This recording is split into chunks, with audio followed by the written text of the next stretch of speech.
The archived documents in Harnett County, North Carolina, uncover a narrative that regional leaders fought to suppress for more than 100 years. From 1832 to 1839, 7 young ladies disappeared mysteriously from a tight-knit rural area, united by a single eerie link. Each had just become a mother. The revelations in the spring of 1839 upended the pillars of refined society and exposed a labyrinth of deceit so intricate that modern scholars still argue if every detail was ever fully unearthed. The saga of Evelyn and Sophia Langford would lay bare not merely one man's deranged fixation, but a vast syndicate of graft extending from modest homesteads to the loftiest lineages in the state. As we delve into the Langford sisters' ordeal and the fiend who shattered their existence, we invite you to join our circle of history detectives. Subscribe to Echoes of the Past and activate those notifications so you catch every unearthed account of America's hidden horrors. Drop a comment letting us know which state you're watching from. We thrive on bonding with fellow enigma solvers around the nation. The spring of 1839 illustrated that the most elegant exteriors often mask the most appalling horrors. And in North Carolina's backwoods, fairness crept along while malevolence thrived under everyone's nose. The rolling hills of Cumberland County had always been kind to those willing to work its red clay soil. By 1839, the region had grown prosperous from tobacco cultivation and the steady flow of merchants traveling between Fayetteville and the western settlements. It was a place where family names carried weight, where a man's word was his bond, and where young women of good breeding could expect to marry well if they possessed both beauty and virtue. Evelyn and Sophia Langford possessed both in abundance. At 22 years of age, the identical twins were renowned throughout the county for their striking appearance. Cascading auburn hair that caught the light like burnished copper, eyes the color of winter moss, and features so perfectly symmetrical that strangers often stopped mid-conversation simply to stare. Born to respected landowners who had built their fortune through careful investments in both property and reputation, the sisters had been raised with all the advantages their station could provide. But death has no regard for social standing. The yellow fever epidemic of 1837 had swept through the region like a scythe through wheat, claiming both parents within a week of each other. The family's debts, carefully hidden behind a veneer of prosperity, came due with shocking swiftness. The tobacco fields, the elegant house with its wide front porch and hand-carved railings, even their mother's jewelry. Everything was sold to satisfy creditors who showed no mercy for 2 grieving young women. By the winter of 1838, Evelyn and Sophia found themselves living in a cramped boarding house room above Hensley's General Store, surviving on the meager wages Sophia earned, teaching the children of local farmers to read and write. Evelyn, whose constitution had always been more delicate, struggled to find work that wouldn't compromise their remaining shred of respectability. The twins had learned a harsh lesson that many women of their era knew all too well. Beauty and breeding meant nothing without the protection of male guardianship and financial security. It was during this period of desperate uncertainty that Reginald Voss entered their lives like an answer to prayer. Voss was everything the sisters needed in a potential suitor: wealthy, established, and seemingly kind. At 38, he had never married, which he explained away with charming self-deprecation about being too particular and too devoted to building his commercial empire. His trading company, Voss and Associates, had made him one of the most prosperous men in the county, through shrewd investments in tobacco, cotton, and the growing railroad connections that were transforming North Carolina's economy. He was not conventionally handsome. His features were too sharp, his frame too lean, and his pale blue eyes had an intensity that some found unsettling. But he dressed impeccably, spoke with the refined accent of an educated gentleman, and possessed the kind of easy confidence that comes with substantial wealth. Most importantly for the Langford sisters, He seemed genuinely interested in their welfare during a time when most men of his standing wouldn't even acknowledge their reduced circumstances. Voss's courtship was both persistent and peculiar. He would arrive at the boarding house with expensive gifts, bolt after bolt of the finest silk, imported perfumes that cost more than most families earned in a month, jewelry that sparkled with genuine gems. But he seemed unable to choose between the sisters, lavishing equal attention on both with an intensity that bordered on obsession. "You are perfection made manifest," he told them during one particularly fervent visit, his pale eyes moving between their faces as if trying to memorize every detail. "Nature has never created anything so flawless, so absolutely without flaw or imperfection." The twins found his devotion flattering, but increasingly uncomfortable. There was something in the way he looked at them, not as individuals, but as objects to be possessed and displayed. When he proposed marriage in the spring of 1839, he made an unusual request that should have served as a warning. "I cannot choose between such identical perfection," he declared, taking both their hands in his. "Providence has blessed me with enough wealth to provide for both of you. Evelyn, you shall be my wife in the eyes of God and the law. Sophia, you shall be my wife in the eyes of my heart. We shall be a family bound not by convention, but by mutual devotion and practical necessity." The arrangement he proposed was unconventional, but not unheard of in rural communities where economic survival often trumped social propriety. Polygamy was illegal, but many households included unmarried sisters or cousins of the wife, especially when financial circumstances demanded it. Voss assured them that Sophia would be treated with all the respect and comfort of a true wife, lacking only the legal status that would belong to Evelyn alone.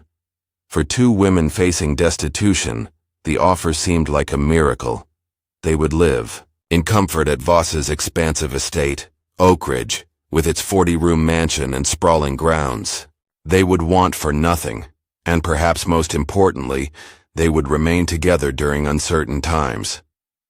Neither sister noticed the collection of miniature portraits that adorned Voss's study, each depicting a beautiful young woman with the same general coloring and features. Neither questioned why a man of his wealth and standing had remained unmarried for so long, and neither understood that they had just agreed to enter a nightmare that had already claimed 7 other innocent lives. The wedding took place on a humid morning in June 1839, with only the local minister and 2 witnesses present. Voss had insisted on a simple ceremony, explaining that elaborate celebrations would only draw unwanted attention to their unconventional arrangement.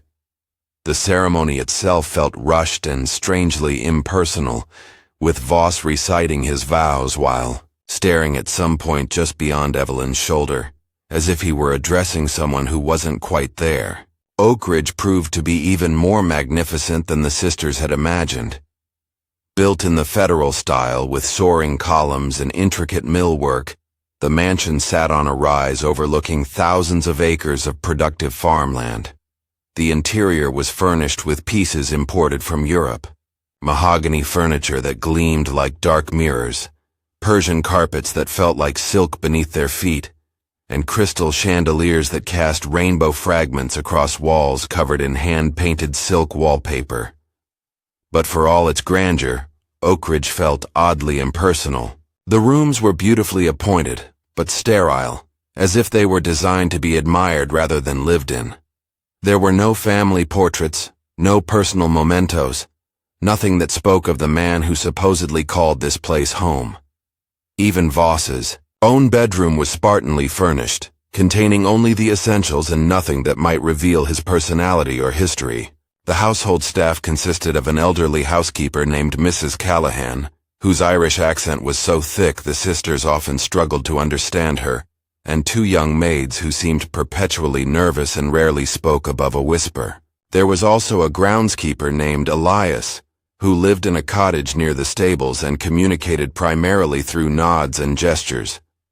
All of them had been with Voss for less than 2 years, having replaced previous staff who had, according to Mrs. Callahan found employment elsewhere quite suddenly. The first months of marriage passed in a blur of luxury and growing unease. Voss was an attentive husband to both sisters, though his affections felt rehearsed as if he were playing a role rather than expressing genuine emotion. He would spend hours simply watching them as they read or sewed, his pale eyes tracking their every movement with an intensity that made them feel like specimens under glass. "You must maintain your perfection," he would remind them constantly. "Perfect posture, perfect complexion, perfect deport. Nothing must mar your flawless beauty." He hired a French governess, Madame Leclerc, to refine their manners and speech. Even though both sisters had received excellent educations, he brought in a seamstress from Charleston to create an entire wardrobe of the finest gowns, all in shades that complemented their coloring. He even insisted they follow a specific daily routine designed to preserve their beauty. Morning walks at precisely 8 Walter, afternoon rest periods to prevent fatigue lines, evening baths in imported milk and honey. The restrictions seemed caring at first, even flattering, but gradually they began to feel like a cage decorated with silk and gold. By autumn, both sisters were pregnant. The news should have brought joy, but Voss's reaction was disturbing in its intensity. He became obsessed with every detail of their pregnancies, consulting constantly with Dr. Theodore Langston, a nervous man with thinning hair and hands that shook when he thought no one was watching. "The bloodline must be perfect," Voss told Dr. Langston during one particularly uncomfortable examination.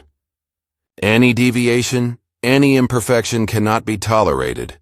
And Dr. Langston would nod vigorously while adjusting his spectacles. "Of course, Mr. Voss, I understand completely.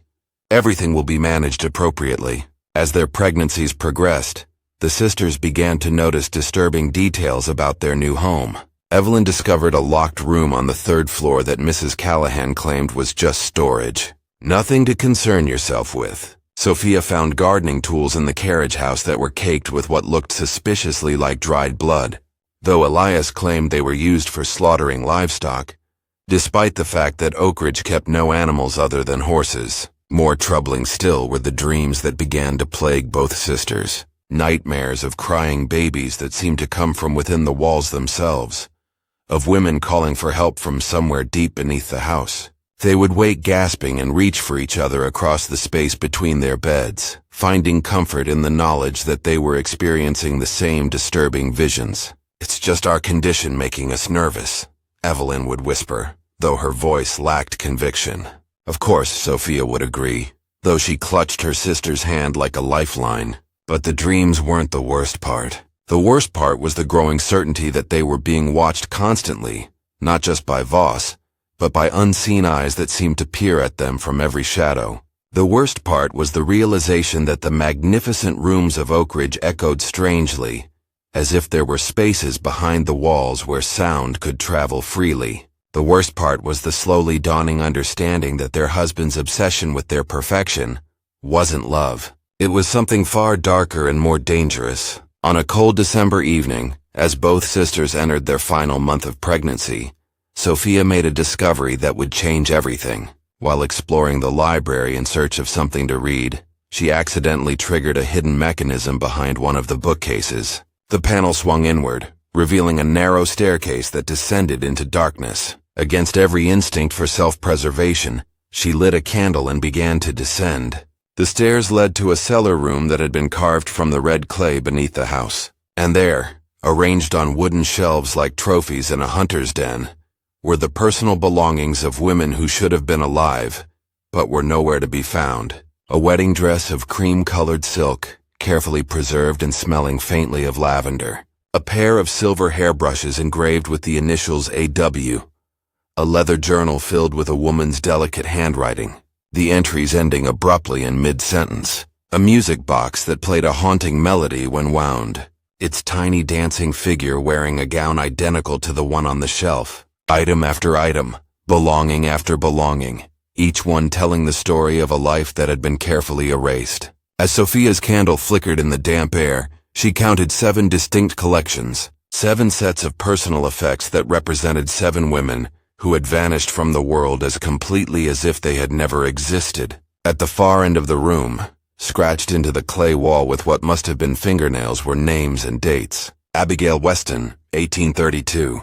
Clara Dumont, 1833. Diana Ellis, 1834. Fiona Grant, 1835. Gemma Hayes, 1836. Hannah Irving, 1837. Isla Jameson, 1838. 7 names, 7 women. 7 wives who had shared Reginald Voss's bed and then disappeared after giving birth to his children. As the terrible truth settled over her like a shroud, Sophia heard footsteps on the stairs above. Her husband's voice drifted down to her, calling her name with the same gentle tone he always used, as if he were summoning a beloved pet. "Sophia, my perfect one, where have you wandered off to now?" The knowledge of what lay beneath Oakridge changed everything for the Langford sisters. Sophia shared her horrifying discovery with Evelyn that very night, speaking in whispers while they huddled together in Evelyn's bedroom, their growing bellies making the conversation feel even more urgent and desperate. "We have to leave," Evelyn whispered, her hands protectively cradling her unborn child. "Tonight, before he realizes what you found," but escape proved impossible. The next morning they discovered that their movements were being carefully monitored. Elias, the groundskeeper, seemed to appear wherever they went, always maintaining a respectful distance but never quite out of sight. Mrs. Callahan suddenly became insistent on helping them with the most basic tasks, claiming concern for their delicate condition. Even Dr. Langston began making daily visits, ostensibly to monitor their health, but clearly serving as another set of eyes, watching their every move. Voss himself became even more attentive, if such a thing were possible. He would sit with them for hours, reading aloud from books of poetry, or discussing plans for the nursery, all while his pale eyes moved constantly between their faces with that same disturbing intensity. When they mentioned feeling confined and expressed a desire to visit friends in town, he gently but firmly explained that such activities were too dangerous in their condition. "My perfect ones," he would say, his voice carrying the slightest edge beneath its cultured tones. "You must understand that your safety and the safety of our children are my paramount concerns. The roads are treacherous in winter, and there are influences in town that might disturb your delicate constitutions. Here at Oakridge I can ensure that nothing threatens your well-being or perfection." The sisters began to understand that they were prisoners in their gilded cage, but they also realized that any dramatic attempt at escape would likely result in their immediate disposal. Instead, they began to plan carefully, gathering information and looking for opportunities while maintaining the facade of devoted wives. Sophia returned to the hidden cellar whenever possible, studying the belongings of Voss's previous victims and trying to piece together their stories. Abigail Weston's journal proved particularly illuminating. The entries painted a picture disturbingly similar to their own experience. February 15th, 1832. Reginald continues to be the most devoted husband. Sometimes I feel his attention is almost too intense, as if he's studying me rather than simply enjoying my company. But perhaps I am being foolish. What woman wouldn't want such dedication? April 3rd, 1832. I am with child. Reginald's joy is beyond description, though he speaks constantly of the need for the baby to be perfect. He has engaged a physician from Raleigh, who asks the most peculiar questions about my family's health history. June 20th, 1832. Dr. Stevens examined me again today. I overheard him speaking with Reginald about contingency plans and alternative arrangements. When I asked what they meant, Reginald assured me they were simply discussing preparations for a difficult birth. But why would that require such secrecy? August 10th, 1832. I have been having the strangest dreams about crying children and women calling for help, Reginald says. It's common for women in my condition to have disturbing dreams, but these feel so real. Sometimes I wake feeling certain there are other people in the house, people I've never met. The entries ended there in mid-August. If Abigail Weston had given birth at full term, her child would have been born in October or November, but there was no record of what happened to either mother or baby. While Sophia researched their predecessors' fates, Evelyn began paying closer attention to the household dynamics. She noticed that Dr. Langston always arrived with a leather bag that seemed unusually heavy for simple medical equipment. She observed that Mrs. Callahan received frequent visitors, rough-looking men who arrived after dark and left before dawn. Most disturbing of all, she realized that Elias wasn't just a groundskeeper. He was watching the roads, noting everyone who passed by and reporting regularly to Voss about any strangers in the area. The sisters also began to understand the full scope of their isolation. Oak Ridge was situated on a vast tract of land with no near neighbors. The closest house was over 3 miles away, belonging to an elderly widow who rarely ventured out. The main road to Fayetteville passed nearly 2 miles from the mansion, making it impossible for casual travelers to notice anything unusual. Voss had chosen his location carefully, ensuring that whatever happened at Oak Ridge would remain hidden from the outside world. As January turned to February and their due dates approached, the sisters' desperation grew. They attempted to send a letter to Sophia's former employer in town, but discovered that all outgoing mail was being intercepted. They tried to convince one of the maids to carry a message, only to learn that the young women were too terrified of Voss to risk his displeasure. Even their attempts to gather supplies for a potential escape were thwarted when they discovered that their access to money, warm clothing, and transportation had been quietly but thoroughly restricted.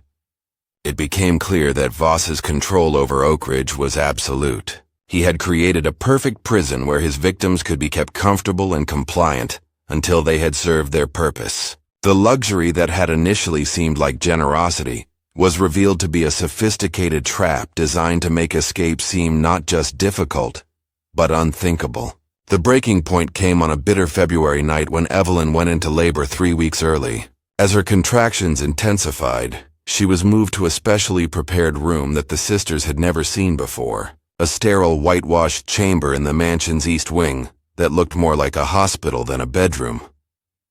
Dr. Langston arrived within an hour, accompanied by 2 assistants whose faces they didn't recognize and whose medical credentials were never mentioned. As Evelyn's labor progressed through the night, Sophia was banished to an adjacent room where she could hear her sister's cries, but could offer no comfort. Through the thin walls, she could also hear conversations between Dr. Langston and his assistants that filled her with mounting dread. The specimen appears to be developing normally, though obvious defects or abnormalities, and the mother's condition strong enough for the delivery, but will follow the usual protocol afterward. Mr. Voss has been very specific about the timeline. The arrangements for transport all prepared. The contact in Wilmington is expecting delivery within the week. Sophia pressed her ear to the wall, her heart racing as she began to understand what was being discussed. These men weren't just doctors. They were part of a carefully organized operation that treated both mothers and babies as commodities to be processed and distributed. Just before dawn, Evelyn's cries suddenly stopped. Dr. Langston emerged from the birthing chamber, his face grim and his hands bloodied. He spoke briefly with Voss in hushed tones before approaching Sophia with the devastating news. "I'm terribly sorry," he said, his eyes unable to meet hers. "The baby was stillborn. And your sister, the complications were too severe. She passed peacefully just a few minutes ago." But Sophia had heard no baby's cries, and more importantly, she had heard Evelyn calling her name just moments before the sudden silence. Her sister hadn't died peacefully. She had died calling for help that never came. As the shocking reality of her situation crashed over her, Sophia understood that she was now completely alone with a man who had murdered her sister and stolen her child, and her own baby was due to be born within days. The game was no longer about escape. It was about survival. The days following Evelyn's supposed death passed in a haze of grief and terror for Sophia. Voss played the role of the bereaved widower with disturbing conviction, arranging a funeral service that drew sympathetic neighbors from across the county. The closed coffin was buried in the Oak Ridge family cemetery with full honors, complete with a granite headstone bearing Evelyn's name and dates. But Sophia knew the truth.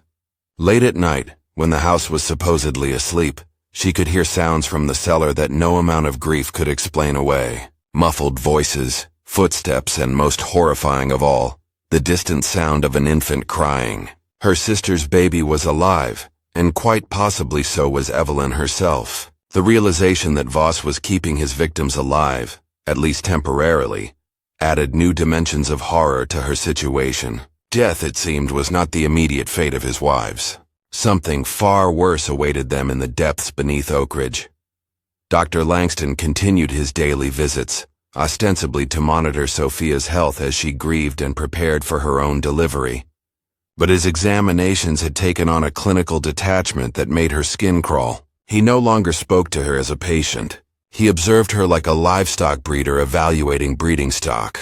The subject is responding well to the stress, she overheard him telling Voss after one particularly invasive examination. The pregnancy appears unaffected by the recent trauma. We should expect normal delivery within the week and the transport arrangements, Voss inquired. Confirmed. The contact in Charleston has expressed particular interest in this specimen due to the twin genetics. The buyer is offering a premium price. Excellent. And the other matter, the facility in Wilmington is prepared for long-term housing. The previous subject has adapted well to the new environment, and the infant has been successfully placed with the family in Virginia. Sophia felt her blood turn to ice as she processed what she was hearing. Evelyn was alive, imprisoned somewhere called the facility in Wilmington, while her baby had been sold to strangers in Virginia. The entire operation was far more extensive than she had imagined, involving multiple locations, and what sounded like a network of buyers and sellers trafficking in human beings. As her own labor approached, Sophia made a desperate decision.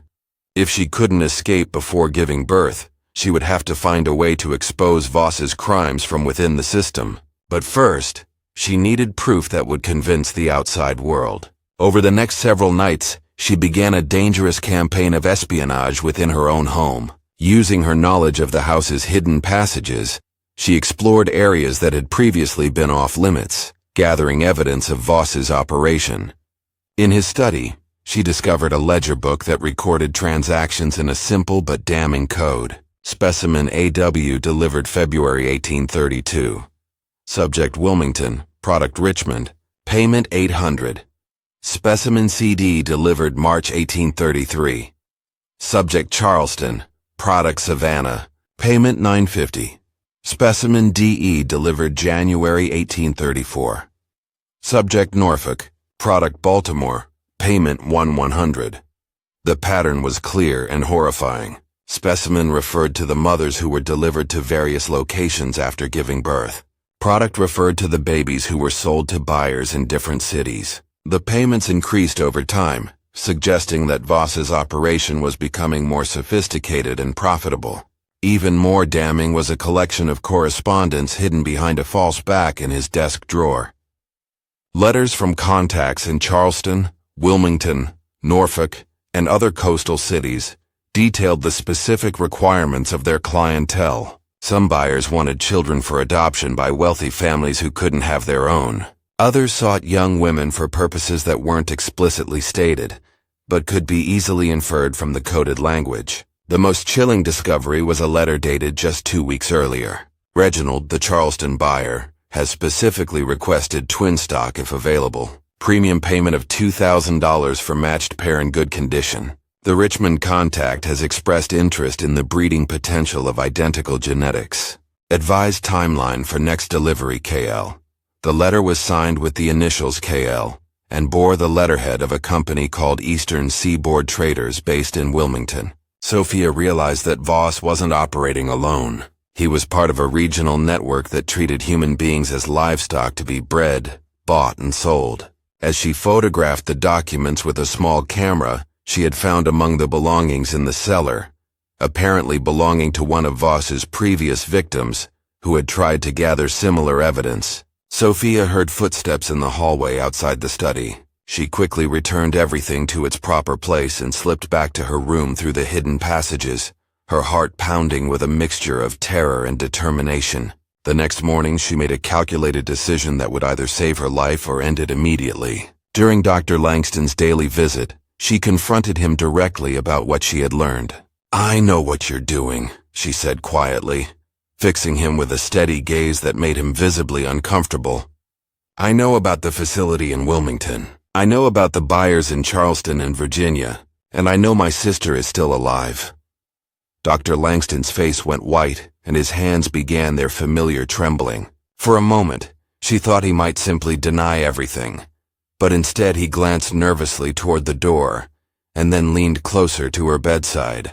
"You don't understand," he whispered urgently. "This isn't I never intended. Mr. Voss has certain leverage over my situation. My medical license, my family's reputation. He knows things that could destroy everything I've worked for." "What kind of leverage?" Sophia pressed, sensing weakness in his confession. "Years ago, I made a mistake during a difficult surgery. A patient died due to my negligence, but Voss helped cover it up. He has documents, witnesses. He could ruin me with a single word to the medical board." Langston's voice broke with the weight of his confession. "I never wanted to be part of this, but once you're in Voss's web, there's no escape." Sophia realized that Dr. Langston might be her only potential ally. A man trapped by blackmail rather than greed. But before she could explore this opportunity further, they heard Voss's footsteps approaching down the hallway. Langston immediately resumed his professional demeanor, but not before whispering a single word that would change everything tonight. That evening, as Sophia lay in her bed pretending to sleep, she heard Dr. Langston return to Oak Ridge. But instead of his usual medical bag, he carried something far more dangerous: a lantern, rope, and what appeared to be a small pistol tucked into his coat. The doctor had made his choice. The question now was whether he was coming to rescue her or to ensure her permanent silence. Dr. Langston's midnight return to Oak Ridge marked the beginning of the most dangerous hours of Sophia's life. As she lay in her darkened bedroom, listening to whispered conversations echoing through the mansion's corridors, she realized that whatever was about to happen would determine not just her fate, but the fate of every woman who might fall into Voss's trap in the future. The conversations grew closer, and she could make out distinct voices. Langston's nervous whispers, Voss's calm commands, and a third voice she didn't recognize, deeper, rougher, with an accent that suggested origins far from North Carolina's educated society. "The timeline has been moved up," she heard Voss saying. "We need to complete the transfer tonight before complications arise." "But the subject isn't due for another 4 days, Langston protested. Inducing labor prematurely could result in complications that would reduce the value of the product. "The product's value is secondary to operational security," the stranger's voice interjected. "We've received word that someone in Fayetteville has been asking questions about missing women. The longer we wait, the greater the risk of exposure." Sophia's heart raced as she realized they were discussing her immediate fate. Someone in town had noticed the pattern of disappearances and was investigating. The network was preparing to eliminate the evidence, which meant accelerating her delivery and subsequent disposal. She heard footsteps approaching her room and quickly feigned sleep, controlling her breathing despite the panic coursing through her veins. The door opened slowly, and she could sense multiple figures entering. Through barely opened eyes, she could see Voss carrying a medical bag, Langston with his familiar trembling hands, and a third man she had never seen before. Tall, broad-shouldered, with the bearing of someone accustomed to violence. "The sedative should take effect within minutes," Langston whispered as they approached her bedside. "But I want it noted that I'm acting under duress. This violates every principle of medical ethics." "Your principles are noted and irrelevant," Voss replied coldly. "Administer the injection." As Langston approached with a syringe, Sophia made a split-second decision that would save her life. Instead of continuing to feign sleep, she suddenly sat up and spoke directly to the doctor in a voice loud enough to carry throughout the mansion. "Dr. Langston, I'm experiencing severe contractions. I think the baby is coming naturally right now." The unexpected development threw the three men into confusion.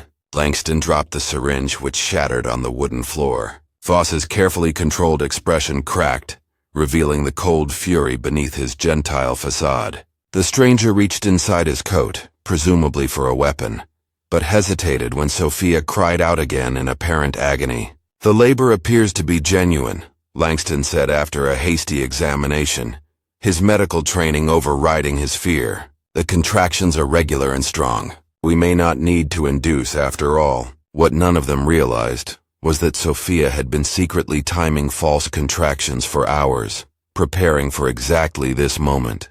Her performance was convincing enough to force them into their prepared protocol, but early enough to potentially disrupt their carefully laid plans. As the men prepared for an immediate delivery, Sophia caught sight of something that filled her with both hope and terror.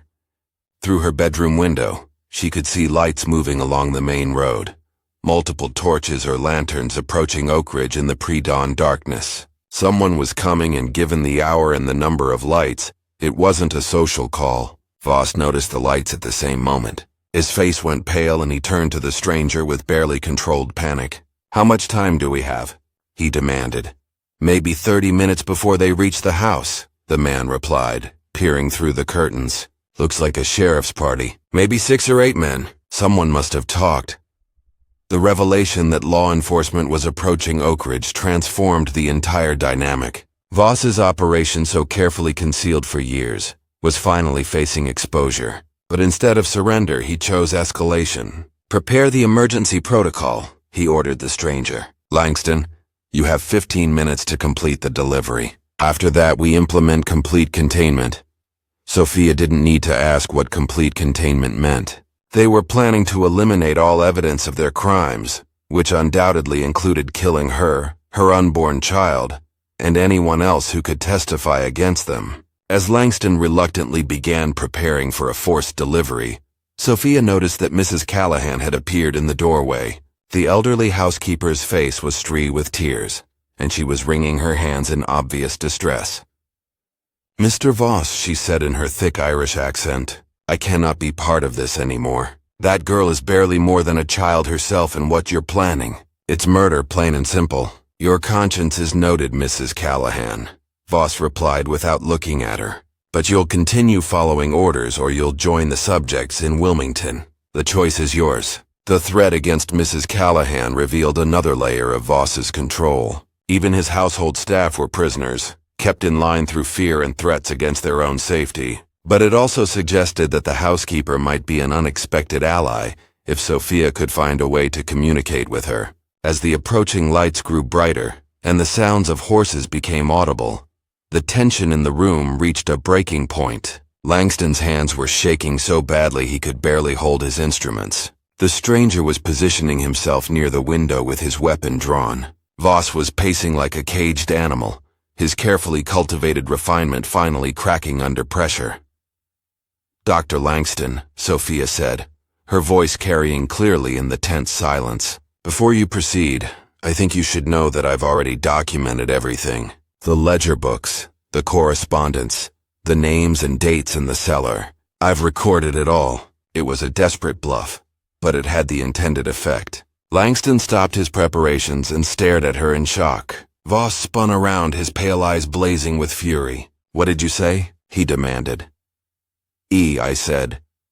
"I've documented your entire operation," Sophia repeated, meeting his gaze with defiant courage. "Every transaction, every victim, every contact in your network, and if anything happens to me, that information will be delivered to the authorities." The bluff was partially true. She had seen the documents and memorized key details, but she had no way to deliver information to anyone. However, the approaching lawman suggested that someone else had already gathered enough evidence to warrant an investigation.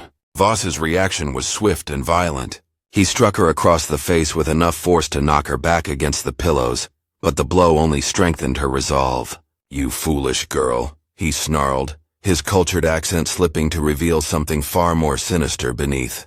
"Do you think your pathetic attempts at heroism will save you? I've been perfecting this operation for 8 years. No one has ever escaped and no one ever will." But even as he spoke, the sound of horsemen reached the front steps of Oak Ridge. Voices called out in the darkness, official voices demanding entry in the name of the law. The stranger moved to the window and cursed under his breath. "Sheriff's party, plus what looks like federal marshals," he reported. "Someone's given them enough evidence to warrant a full investigation." The revelation that federal authorities were involved suggested that Voss's network had attracted attention at the highest levels. Human trafficking across state lines was a federal crime, and the involvement of marshals meant this wasn't just a local investigation. Mrs. Callahan suddenly stepped forward, her tear-streaked face transformed by unexpected courage. "It was me," she declared, her Irish accent thick with emotion. "I sent word to my nephew in Fayetteville. He works for the courthouse, and he knew how to reach the proper authorities. I couldn't watch another innocent girl disappear into that hellish cellar. Voss turned on her with murderous rage, but before he could act, the front door of Oak Ridge exploded inward. Heavy boots thundered across the marble floors as armed men spread throughout the mansion. Shouts echoed through the corridors as the lawmen began their systematic search. "This ends now," Sheriff Marcus Riley announced as he burst into the bedroom, his pistol drawn and his badge gleaming in the lamplight. Behind him came 2 federal marshals and several deputies, their faces grim with determination. The stranger reached for his weapon, but found himself facing 6 armed lawmen who had no intention of allowing him to draw. Langston simply collapsed into a chair, his face buried in his hands as the weight of his crimes finally overwhelmed him. Only Voss maintained his composure, though his pale eyes burned with frustrated fury. "Gentlemen," he said, attempting to regain his cultured demeanor, "I'm afraid there's been some terrible misunderstanding. This young woman is my wife, and she's in the process of delivering our child. Surely this intrusion can wait until after." "Save your lies for the judge," Sheriff Riley interrupted. "We've already found the cellar, Voss. We've seen the belongings, the records, everything. And we have testimony from survivors." The word survivors hit Sophia like a physical blow. Evelyn might still be alive along with other women who had been presumed dead. The investigation was far more advanced than anyone had realized. As the lawmen secured the scene, Dr. Langston looked up from his hands and spoke in a broken voice that carried throughout the room. "I'll testify," he said quietly. "I'll tell you everything. The network, the contacts, the locations where they keep the women. I can't carry this burden anymore." His confession would prove to be the key that unlocked the entire conspiracy. But first, Sophia needed immediate medical attention from someone who wasn't complicit in her attempted murder. The next hours passed in a blur of controlled chaos as federal authorities transformed Oak Ridge from a house of horrors into a crime scene of unprecedented scope, while a legitimate doctor from Fayetteville attended to Sophia's genuine labor, which had progressed rapidly due to the stress of the evening's events. Teams of investigators systematically documented every aspect of Voss's operation. The hidden cellar yielded evidence that exceeded even the most dire expectations. Beyond the personal belongings of 7 murdered women, investigators discovered detailed records of a human trafficking network that stretched from North Carolina to Georgia, Virginia, and South Carolina. The operation had been generating thousands of dollars annually through the sale of infants to wealthy buyers and the trafficking of young women to brothel and private buyers throughout the region. But the most shocking discovery came when investigators followed Dr. Langston's directions to a warehouse in Wilmington. There, in conditions that defied human dignity, they found 12 women imprisoned in what could only be described as a breeding facility. Among them was Evelyn Langford, alive but severely traumatized after months of captivity. The reunion between the sisters took place 3 days later in a hospital room in Fayetteville, where Sophia was recovering from the birth of her son, a healthy baby who would never know the horrors that had nearly claimed his life. Evelyn's physical recovery would take weeks, but her psychological scars would require much longer to heal. "I thought you were dead," Sophia whispered as she held her sister's trembling hands. "When they told me you died in childbirth, they told me the same about you," Evelyn replied, her voice hollow with remembered trauma. "They said you had complications and didn't survive. They used that lie to break our spirits, to make us believe we have nothing left to fight for." The scope of Voss's deception was breathtaking in its cruelty. By convincing each victim that their loved ones were dead, he eliminated hope and reduced resistance. Women who might have fought desperately to return to family members instead succumbed to despair and accepted their fate as breeding stock for his network.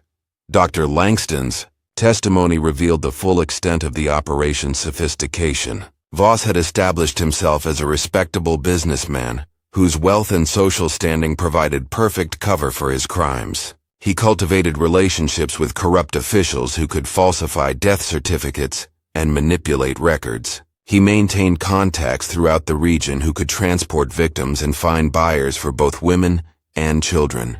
The network had operated with such efficiency that they processed dozens of victims annually. Young women who disappeared were officially recorded as having died in childbirth or from various illnesses. Their babies were sold to buyers who believed they were adopting orphans from legitimate sources. The women themselves were transported to facilities where they were kept alive for breeding purposes until they were no longer useful, at which point they simply vanished entirely. Voss's method of victim selection was particularly sinister. He specifically targeted women who were isolated by circumstance, orphans, widows, immigrants with no local connections. He presented himself as a generous suitor, offering rescue from desperate situations, making his victims grateful for attention that was actually the beginning of their nightmare. The trial that followed became one of the most sensational criminal cases in North Carolina's history. Voss's network implicated prominent citizens in multiple states,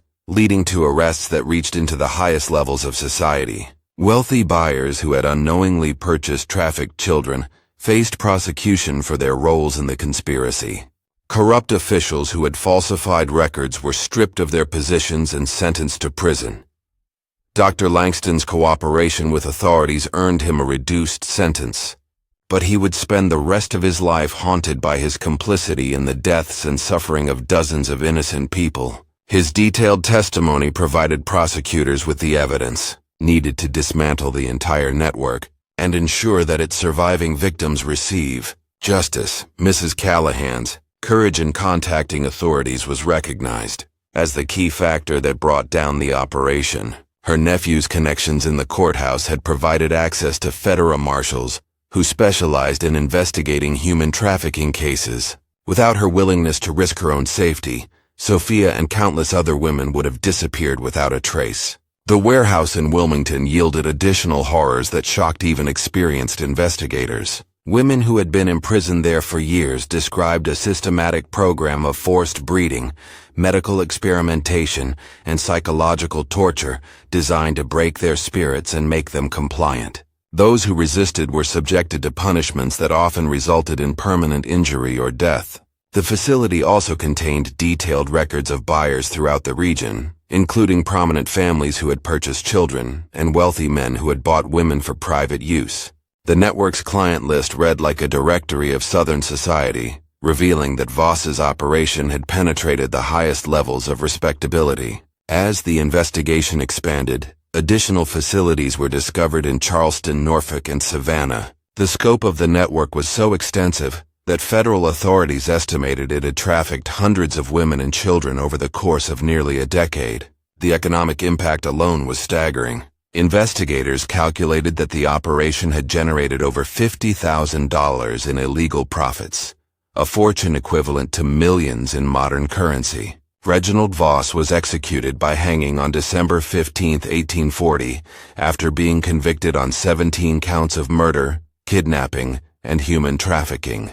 He maintained his innocence until the end, claiming that he was simply a businessman who had been misunderstood by a society that couldn't appreciate his vision of human improvement through selective breeding. His execution drew crowds from across the region, with many of his victims' families traveling hundreds of miles to witness justice being served. Among those present were Evelyn and Sophia Langford, who had spent months testifying in various trials and helping authorities locate other victims throughout the network. The sisters' survival and courage in exposing Voss's crimes made them celebrated figures in the fight against human trafficking. Their story was published in newspapers throughout the country, serving as both a warning about the dangers faced by vulnerable women and an inspiration for others who might find themselves in similar circumstances. Sophia's son, whom she named Marcus in honor of Sheriff Riley, grew up knowing the full story of his dramatic birth. He would later become a prominent lawyer, specializing in cases involving crimes against women and children, dedicating his life to ensuring that predators like Voss could never again operate with impunity. Evelyn eventually married a kind minister from Fayetteville, who helped her heal from her traumatic experiences. Though she never fully recovered from her months in captivity, she found purpose in working with other survivors and advocating for better protection of vulnerable women. Her own child, a daughter who had been recovered from buyers in Virginia, was reunited with her mother through the efforts of federal investigators. The Oak Ridge estate was sold to pay restitution to Voss's victims and their families. The mansion itself was eventually torn down after local residents complained that it had become a morbid tourist attraction. The land was divided and sold to local farmers who gradually erased all traces of the horrors that had occurred there. Dr. Langston served 8 years in prison before being released on condition that he never practice medicine again. He spent his remaining years working as a cleaner in a small-town pharmacy, living quietly with the weight of his crimes. He died in 1857, reportedly still haunted by nightmares about the women and children whose suffering he had enabled. Mrs. Callahan was awarded a substantial reward by federal authorities for her role in exposing the network. She used the money to return to Ireland, where she lived comfortably for the rest of her life. Her nephew, who had initially contacted the authorities, became a respected court official who specialized in investigating crimes against women. The broader investigation into Voss's network led to convictions of over 30 individuals across 5 states. The case established important legal precedents for prosecuting human trafficking and forced federal authorities to develop new methods for investigating crimes that crossed state boundaries. The impact of the case extended far beyond the courtroom. The revelations about how easily respectable society could hide such monstrous crimes led to reforms in how missing persons cases were investigated and how death certificates were verified. The network's sophisticated use of legitimate business connections as cover for criminal activity changed how authorities approached white-collar crime investigations. For the survivors, recovery was a long and difficult process. Many of the women rescued from Voss's facilities struggled with physical and psychological trauma that would affect them for the rest of their lives. Support networks developed organically as survivors found strength in sharing their experiences and helping each other heal. The case also highlighted the particular vulnerability of women who lacked family connections or financial resources. Reform advocates used the Voss case to push for better legal protections for orphans, widows, and immigrants who were often targeted by predators because of their isolation. Years later, as Sophia sat in her comfortable home watching her son play with his children,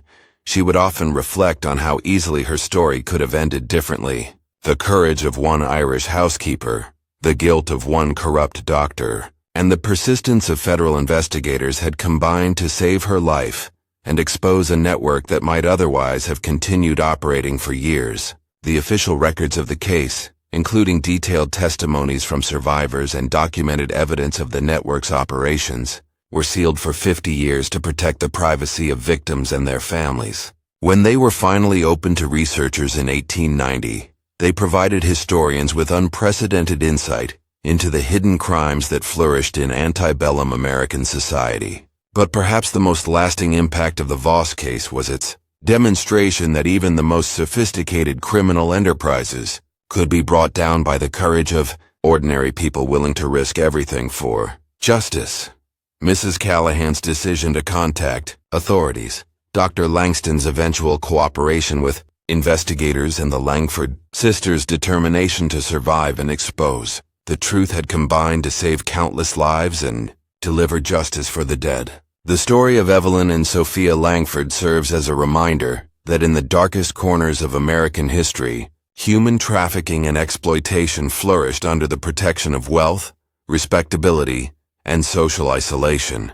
But it also demonstrates that justice, though sometimes delayed, could still be achieved through the combined efforts of brave individuals willing to fight for what was right. How did this chilling account strike you? Do you suspect that Voss's syndicate held more secrets, like undiscovered hideouts or overlooked sufferers? Sound off in the comments with your insights on this grim slice of U.S. legacy. If this narrative of endurance and retribution captivated you, hit subscribe on Echoes of the Past, turn on alerts, and pass this video along to a friend who relishes tales of bravery amid unspeakable darkness. Uncovering our history's shadows, however grim, is essential for honoring and learning from it.